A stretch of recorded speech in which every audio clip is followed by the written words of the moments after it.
How do you get foil to not slip around on the sheet tray?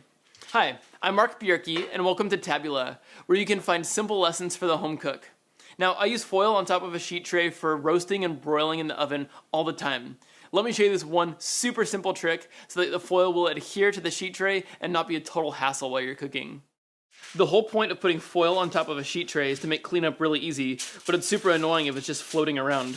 What you can do is put a small amount of water underneath the foil, and then put the foil down, and it will immediately adhere to the sheet tray.